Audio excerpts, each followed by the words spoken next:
Tuesday to you, and welcome to another day here at Student Ministry Today, the daily vlog where we just take a few minutes of the day and we talk about some things that relate to student ministry, and sometimes we talk about things that lead to family and marriage and just life in general, but mostly we talk about student ministry.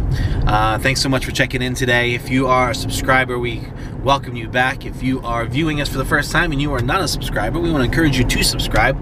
Basically what we try to do is post a short 10 to 12 minute vlog right here on our channel and on the website, and we talk about different things that are happening in youth ministry.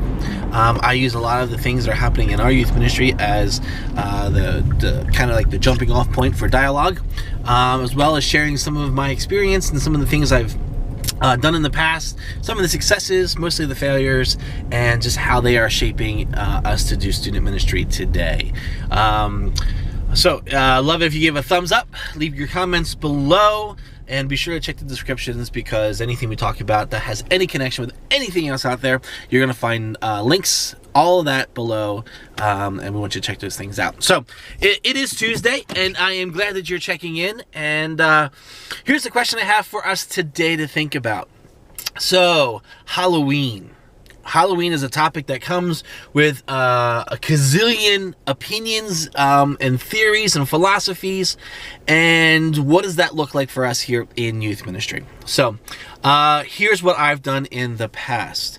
I don't know, maybe I'm not a good Christian, but I've always, ever since a little kid, I've always loved dressing up for Halloween. Halloween for us and our family was a time for us just to be creative, get all dressed up, go around the neighborhood, collect a bunch of candy, and then come home, sort it, and start eating. That's Halloween. I never really equated it or associated it with, you know, anything beyond just the fun and the silliness of costumes and trick-or-treating.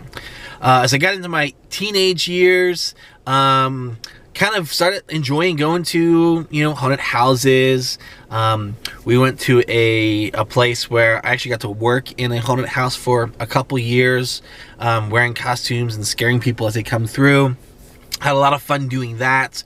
And then as I got into my early years of youth ministry, we would sometimes do things like, haunted barns or scary hay rides. And we always had a lot of fun with them. As I developed into my career, fortunately, we've been at churches that haven't had really strong stances about Halloween. Like, we haven't, they didn't outlaw it. They didn't say, oh, it's horrible. But I also wanted to respect the families that were involved in the church, because while the church may not in general condone or disapprove of something, I know that there are family opinions, and those things matter when we're dealing with students and their families. And so what we've always tried to do was have a themed costume party.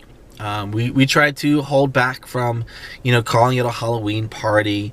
We usually theme it out so that it has a context, and we say that if you're going to come, wear a costume that relates to the theme. So it might be favorite superheroes, it might be favorite movie characters, it might be a favorite book character. I actually believe, I think I tried at one point your favorite Bible character, which didn't go so well. But anyhow, we theme them out and give the kids directions to what they wear. And of course, we always have the caveat: nothing inappropriate, nothing really gross. Like, we don't want to see masks with like the flesh torn off and blood and brains exposed, and nothing scary. We try to stay away from masks or costumes that might be more of a scare factor than less of a creative fun factor. And then of course we've always tried to have a costume contest where we give out prizes to the funniest, the most creative, the most homemade or something like that, and we would give out little prizes. So even now, 20 some years later, we continue to have costume parties for a number of reasons. One is, I am of the philosophy of not running so much from the world that we, withdraw and don't participate in anything. We're trying to reach students that may or may not have a church background. We're trying to reach students that may or may not have that Christian upbringing, and so we want to be a place that's seen as, a place that reaches out and welcomes those kids. And at Halloween, kids dress up, they wear costumes, they go trick-or-treating. And so we've kind of adopted the philosophy of, there's nothing wrong with the idea of dressing up per se. And like we said, we do it with a theme. And so we encourage the kids to come to youth group. We encourage them to bring their friends to youth group. We have a little costume night. We have food and we have games. And we use this as an opportunity to reach out and meet new students. And so that's why we continue to do it. I think the second reason we continue to do it is in some way, I want to be an alternative to other schools of thought. So, I feel like if we just as a church keep saying, no, you shouldn't do Halloween because it points back to the devil and demonic things and it's horrible, we shouldn't do it, I feel like we sometimes put that wall up that we are better than, or more elitist or more exclusionary than we really are. And so I kind of sometimes take Halloween, as for an example, as one of those times for us to say, you know what, we're gonna use this for good. We're gonna take what's happening here, and we're gonna use it for an opportunity to do something good, like having a costume party, like inviting kids to the youth group, like doing fun things. Some churches sponsor trunk or treats, which I think is kind of that same thing. Let's not allow the Halloween to dictate what's being done. Let's use this as an event to reach out to the community and provide something positive, and that's kind of how I do it.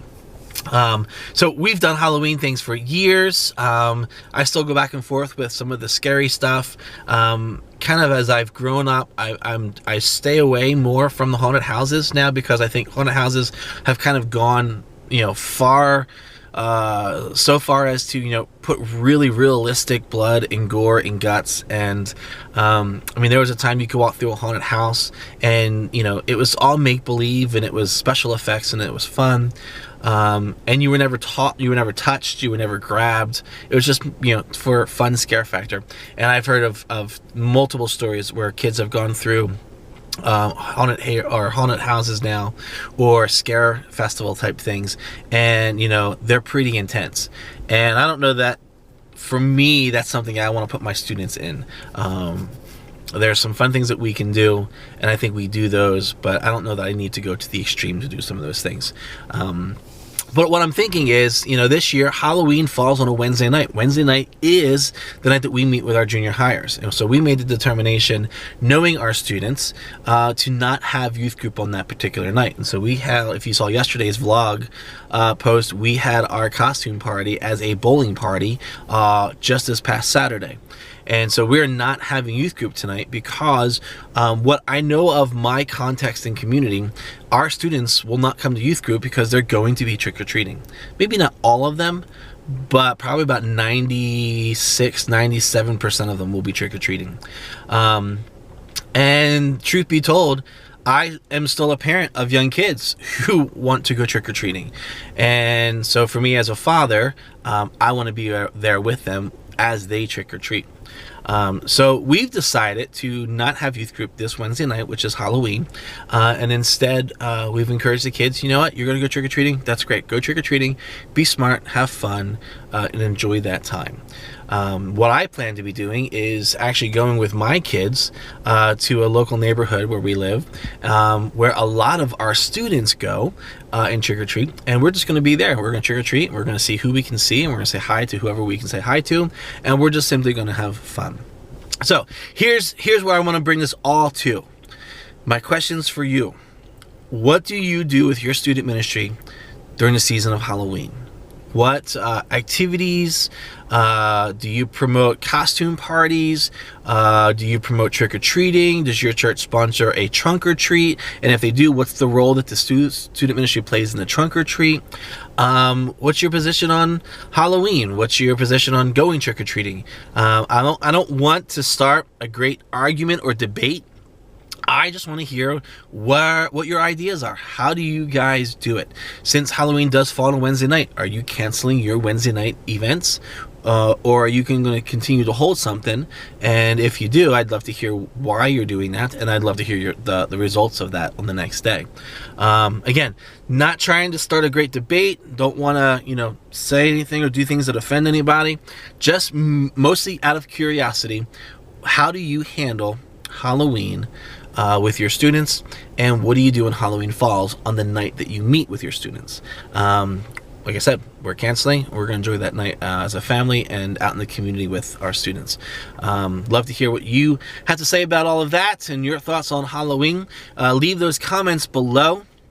And I'll be taking a look at them and then responding to them, and hopefully we can just share some really good ideas about what we do with that type of a season.